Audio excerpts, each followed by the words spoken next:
Good morning, all friends. Hi, I'm Mr. Vikas, and you are going to watch Mr. VK classes. Today, I am going to teach class 10th Sanskrit अध्याय 11 व्याघ्र पथिक कथा। अर्थात एक बाघ की कहानी इसमें दी गई है। व्याघ्र मीन्स बाघ होता है, पथिक मीन्स राही होता है। व्याघ्र बाघ और पथिक राही की कहानी। अयम पाठ नारायण पंडित रचितस्य हितोपदेश नामकस्य नीति कथा ग्रंथस्य मित्रलाभ खंडात संकलितः। अयम पाठ मीन्स होता है यह पाठ नारायण पंडित रचित हितोपदेश नामक नीति कथा ग्रंथ के मित्र लाभ खंड से लिया गया है। यह क्वेश्चन पूछा जाता है कि व्याघ्रपति कथा कहाँ से लिया गया है। इसका आंसर हो जाएगा हितोपदेश से लिया गया है। यदि क्वेश्चन पूछा जाएगा हितोपदेश के किस कथा ग्रंथ से लिया गया है तो नीति कथा ग्रंथ से आंसर हो जाएगा। यदि क्वेश्चन आएगा हितोपदेश के नीति कथा ग्रंथ के किस खंड से लिया गया है तो आंसर हो जाएगा मित्र लाभ खंड से लिया गया है। यदि यह क्वेश्चन पूछा जाता है कि व्याघ्रपति कथा के लेखक कौन है तो आपका आंसर हो जाएगा नारायण पंडित।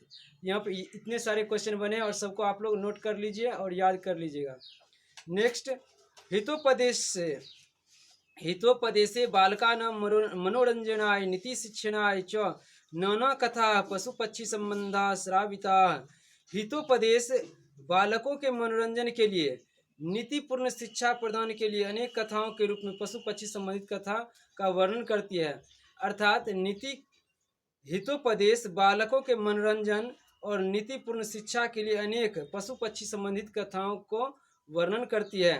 तो नीतिपदेश में किसके मनोरंजन के लिए कथा के रूप में वर्णन किया गया कहानियों का तो आंसर हो जाएगा बालकों के मनोरंजन के लिए। बालकों के मनोरंजन के लिए हितोपदेश में अनेक कथा किससे संबंधित प्रस्तुत किए गए हैं तो आंसर हो जाएगा पशु पक्षी। प्रस्तुत कथायाम लोभस्य दुष्परिणाम प्रकटयन्ति। यदि क्वेश्चन आएगा प्रस्तुत कथायाम कस्य दुष्परिणाम परिलक्षति, मतलब प्रस्तुत कथा में, या क्वेश्चन आएगा व्याघ्रपति कथाया कस्य परिणाम परिलक्षति या प्रकटित। व्याघ्रपति कथा में किसके परिणाम का पता चलता है, किस तरह के परिणाम के बारे में बताया गया है। इसमें बताया गया लोभस्य दुष्परिणाम, लोभ के दुष्परिणाम के बारे में बताया गया कि अधिक लोभ करने से इसका बुरा प्रभाव पड़ता है। पशु पक्षी कथानाम मूल्यम मानवानाम शिक्षार्थम प्रभूतम भवति। पशु पक्षी के कथा के मूल्य मानवों को शिक्षा प्रदान करती है। इति तादृशी भी कथा भी ज्ञाते, यही इसका कहानी से ज्ञात होता है अर्थात मालूम होता है। कश्चित वृद्ध व्याघ्र स्नातः कुशहस्त सरस तीरे बुरते। कोई बूढ़ा बाघ स्नान करने के लिए हाथ में कुश लिए नदी के किनारे बैठा हुआ था। बोल रहा था, भो भो पांथा, हे पथिक, इदम स्वर्ण कंगनम गृहतम। अर्थात वह बूढ़ा बाघ जो था उस रास्ते से जाने वाले सभी पथिक को, सभी राही को बुला बुलाकर पूछते थे और कहते थे कि हे पथिक, इस स्वर्ण कंगन को ग्रहण करो। अर्थात उससे लालच देता था उस रास्ते से जाने वाले सभी पथिक को। ततो लोभा कृष्टेन केन चित्तपान्थे अलोचितम भाग्येन तत्संभवति। तब लोभ से आकर्षित होकर एक पथिक उसकी ओर आकर्षित हो जाता है और सोचता है भाग से ही ऐसा होता है, लगता है मेरे भाग में लिखा है इसलिए मुझे स्वर्ण कंगन मिल रहा है। वो सोचा कहीं भी जाएंगे तो मेहनत तो करना ही पड़ेगा, अगर भाग साथ नहीं देगा तो कहीं भी कोई आमदनी, कोई इनकम नहीं होगा, कुछ नहीं कमा पाएंगे। इसलिए चलो एक बार भाग को आजमाया जाए, इसी भाग पर विश्वास किया जाए। किंतु अस्मिन आत्मसंदेह परिवर्तनम विद्या। किंतु वह पथिक कहता है कि किंतु मुझे आप पर आत्मसंदेह होता है।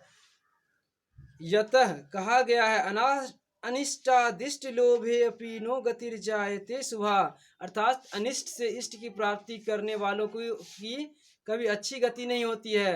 अनिष्टादिष्ट लोभे अपि नो गतिर्जायते शुभा। अर्थात अनिष्ट मतलब क्या, जिस चीज को पाना संभव ही ना हो।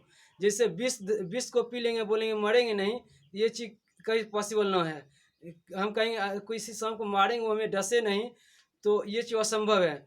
तो वैसा चीज जो करना असंभव हो उसको गलती करेंगे, कहेंगे ऐसा इसका दुष्परिणाम मेरे पर ना हो।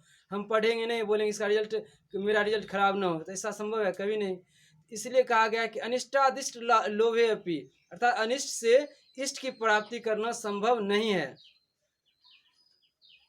और इसकी अच्छी गति नहीं होती है। योत्र आस्ते विष संसर्गो अमृतम तद्यपि मृत्येवी, क्योंकि कहा गया है कि विष के संसर्ग में आने से अमृत भी विष के समान हो जाता है। यदि दूध को अमृत कहा जाता है, दूध में विष मिला दिया जाए फिर उसको पी लिया जाए तो वो विष जो है अमृत नहीं हो जाएगा, अर्थात विष भरा हुआ, विष मिला हुआ दूध पीने से व्यक्ति की मृत्यु हो जाती है।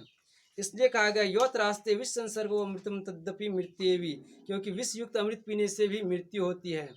किंतु सर्वत्र अर्थ अर्जने प्रवृत्ति संदेह एव, किंतु सभी जगह धन कमाने में संदेह ही है। तन्निरूप्यामि तावत, तब वो कुछ सोच विचार कर कहता है प्रकाशम मूर्ते कुत्र तो कंगनम, कहता है कि अच्छा ठीक है, मैं आप पर कैसे विश्वास करूं, आप पहले अपना कंगन दिखाएं, अपना हाथ आगे बढ़ा के मुझे कंगन दिखाएं, कहाँ है आपका कंगन, कुत्र तो कंगनम। ये क्वेश्चन आएगा, किसने पूछा कुत्र तो कंगनम, इसका जवाब लिखेगा पथिक। पथिक पूछता है तुम्हारा कंगन कहाँ है। व्याघ्रो हस्तम प्रसारी दर्शयति, बाघ हाथ पसार कर कंगन दिखाता है। पंथो अवदत, पथिक ने कहा कथम रात्मके त्वयि विश्वास, तुम्हारे पर क्यों विश्वास करूं, तुम तो हिंसक प्राणी हो, तुम तो सभी को मार देते हो, तुम पे कैसे विश्वास होगा, तुम पे कैसे विश्वास करूं। व्याघ्र उवाच, बाघ ने बोला श्रृणु रे पंथ प्रागवे यौवनदशायाम अति दुर्वृत्तम आशम, सुनो रे पथिक, जब मैं यौवन अवस्था में था, युवा अवस्था में, तो मैंने बहुत ही नरसंहार किया है, बहुत ही अन्याय किया है, उसी के दुष्परिणाम स्वरूप मुझे दंड मिल गया, श्राप लग गया है। मैंने अपनी यौवन अवस्था में बहुत सारे गौ मांस खाए हैं, बहुत सारे जीव जंतु हत्या किए हैं, इसलिए एक ऋषि मुनि ने मुझे श्राप दे दिए हैं, उनका श्राप लग गया मुझे, इसलिए मैं अपना पाप छुड़ाने के लिए उनसे उपाय पूछा। उन्होंने बताया कि आज से तुम दान करो, दान पुण्य करो, तब जाकर तुम्हारा पाप कहीं खत्म होगा।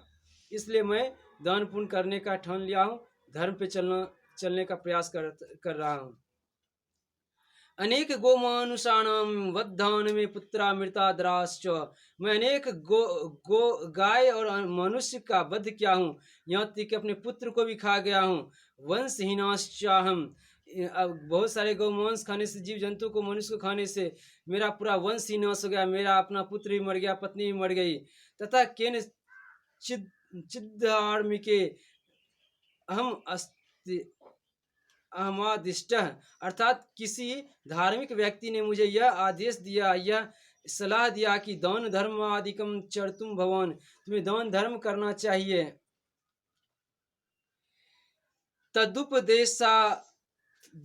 तदुपदेशादि दानी महम स्नानशीलो दाता विधो गलित खंदतो कत्तम नु विश्वास भूमि।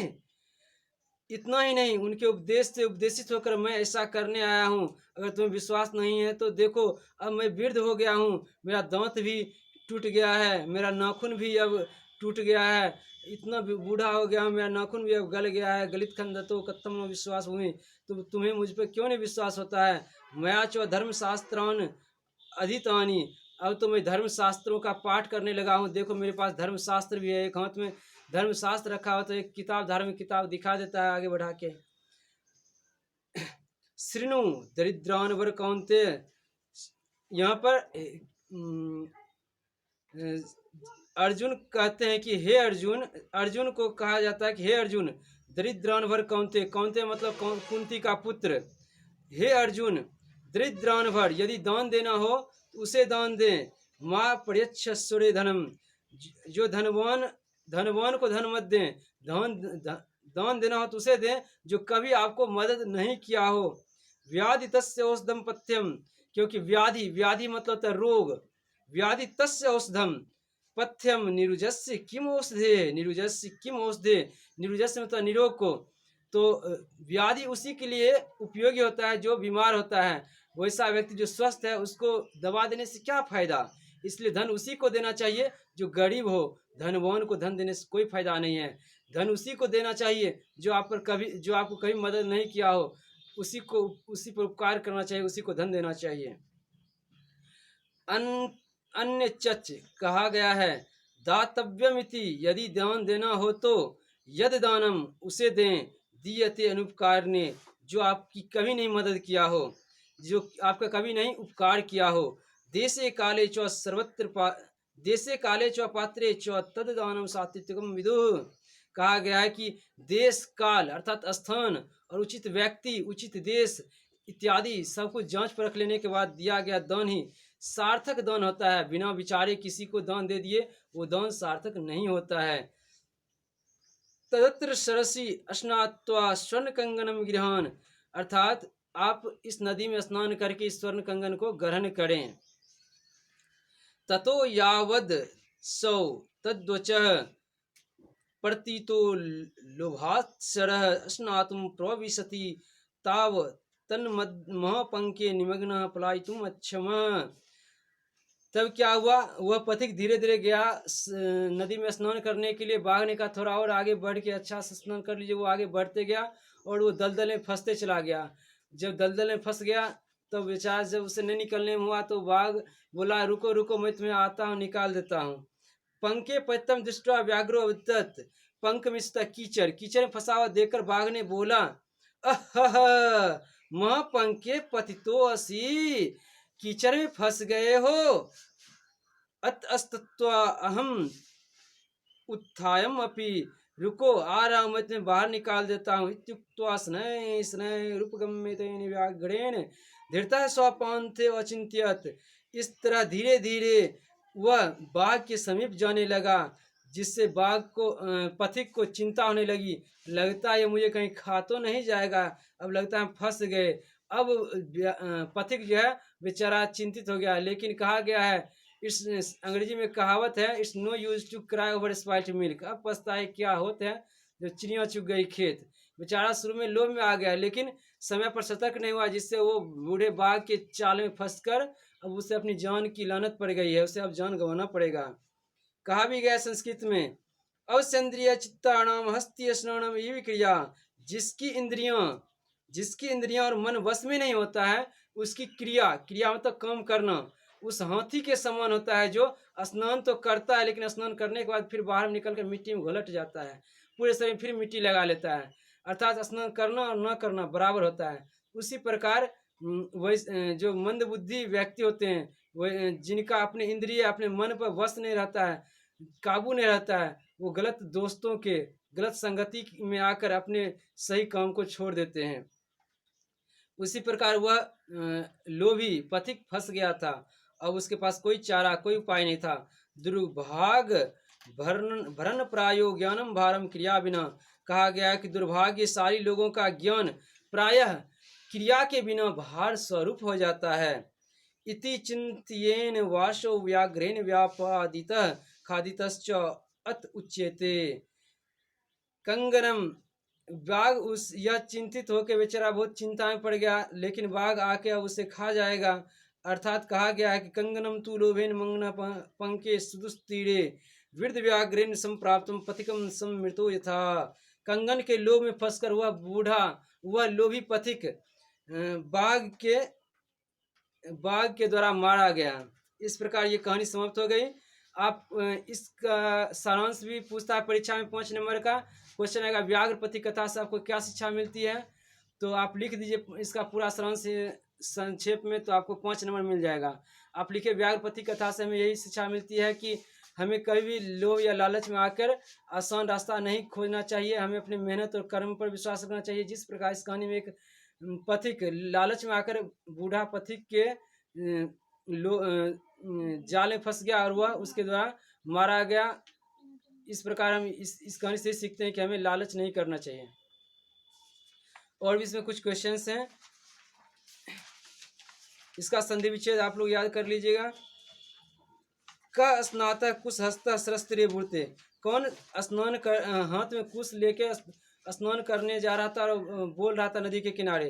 आंसर हो जाएगा व्याघ्र आंसर हो जाएगा। भाग्येन तत्संभवती इति केन आलोचितम, ऐसा भाग्य से होता है, किसने कहा, राही बोला था। आंसर हो जाएगा पथिक। वृद्ध व्याघ्र किम दातुम इच्छति स्म, बूढ़ा बाघ ने क्या देने की इच्छा जताई थी, तो स्वर्ण कंगनम आंसर हो जाएगा। पथिक कुत्र निमग्न अभवत, पथिक कहाँ पर फंस गया था, तो हो जाएगा इसमें कीचड़ का था महापंके, तो महापंके हो जाएगा इसका आंसर। पथिका केन व्यापादिता खादितश्च। पथिक पथिक को कौन खा गया था? वृद्ध व्याघ्र। इस प्रकार सभी क्वेश्चन हो गए। हाँ, कुछ और क्वेश्चन है। वृद्ध व्याघ्र कुत्र ब्रूते, बूढ़ा बाघ कहाँ पर बोल रहा था? सरस तीरे। मतलब क्या? सरस तीरे मतलब क्या? तालाब के किनारे। कह लोभा किष्ट अभवत, कौन लोभ से आकर्षित हो गया था? पथिका। क स्वर्ण कंगनम दातुम इच्छति स्म, किसे स्वर्ण कंगन देने की इच्छा थी? तो हो जाएगा सिंह व्याघ्र। का स्नानशील दाता गलित खंड चो आसित, कौन गलित खंड हो गया था? ये हो जाएगा व्याघ्र। का वंशहीन आसित, कौन वंशहीन था? तो हो जाएगा व्याघ्र। का पंक्ति अपतत, कौन कीचड़ में फंस गया था? इसका हो जाएगा क्या आंसर? व्याघ्र। कुत्र त्वा कंगनम इति का वदत, तुम्हारा कंगन कहाँ है? कौन बोला था? पथिका। व्याघ्र की दृश्य आसित, बाघ कैसा था? व्याघ्र व्याघ्र वंशहीन और वृद्ध आसित लिख सकते हैं। बूढ़ा था। व्याघ्रेन कौन अधितानी? व्याघ्रेन महाकाव्यम अधितानी। कस्य पुत्रा दाराश्च मृता, किसका पुत्र मर गया था? व्याघ्रस्य। क महापंक्ति निमग्न पलायितुम भक्षम, तो ये हो जाएगा इसका आंसर पथिका। इस प्रकार से प्रश्न उत्तर समाप्त हो गया। आज के लिए इतना ही। Thank you very much, that's all.